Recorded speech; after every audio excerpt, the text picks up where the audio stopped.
કાકાને પૂછીશું કેટલા વર્ષ જૂનું છે દાદાનું મંદિર? બોલો જો કાકા. 40 40 વર્ષ જૂનું છે. 40 વર્ષ. દર શનિવારે બહુ ભીડ આવે છે ને, પબ્લિક દર્શન કરવા દાદાના બહુ આવે છે. તમે અહીંયા શું કરો છો? તમારું ઘર છે ને અહીંયા રહી શાકભાજીનો ધંધો. દાદા એવું કહે છે 40 વર્ષ જૂનું મંદિર છે હનુમાન દાદાનું. દર શનિવારે બહુ પબ્લિક દર્શન દાદાના કરવા આવે. મિત્રોની વ્લોગમાં આપનું હાર્દિક સ્વાગત છે. જઈ ગયા છે આપણે ભૂમાપુરા હનુમાનજીના મંદિરે. ચલો દર્શન કરવા.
ભૂમાપુરા ગામ એ ત્યાં હનુમાનજીનું એક મોટું મંદિર આવેલું છે. શનિવાર, રવિવાર અને મંગળવારે ભાવિક ભક્તોની દર્શન માટે અહીંયા ભીડ થાય છે અને આજુબાજુના વિસ્તારોમાંથી, અમદાવાદ જેવા વિસ્તારોમાંથી ખાસ વસ્તી અહીંયા દર્શન માટે આવે છે. આ મંદિર આશરે 40 થી 42 વર્ષ જૂનું અને પુરાણું મંદિર છે. મંદિરની બાજુમાં એક મોટા વડનું વૃક્ષ પણ આવેલું છે. અહીંયા એ વડના છોયડા નીચે બધા બેસતા હોય છે અને દર્શન માટે આવતા હોય છે. ભરતસિંહ ચૌહાણ, ભૂમાપુરા. અને દર શનિવારે અત્યારે બહુ જ ભીડ હોય છે. લોબી લાઈનો થતી હોય છે. રાત્રે મોડા સુધી આ મંદિર દર્શન માટે ખુલ્લું રહેતું હોય છે.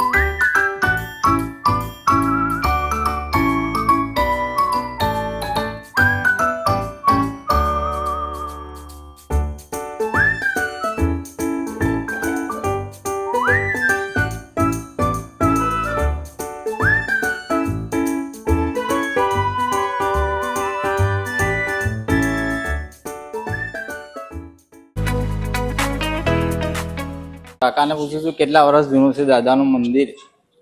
બોલો જો કાકા. 40 વર્ષ. 40 વર્ષ જૂનું છે. 40 વર્ષ. દર શનિવારે બહુ જ ભીડ હોય છે ને, પબ્લિક દર્શન કરવા દાદાના બહુ આવે છે. હવ તમે અહીંયા શું કરો છો? તમારું ઘર છે ને? અહીંયા રહીએ. શાકભાજીનો ધંધો. દાદા એવું કહે છે 40 વર્ષ જૂનું મંદિર છે હનુમાન દાદાનું. દર શનિવારે બહુ જ પબ્લિક દર્શન દાદાના કરવા આવે છે.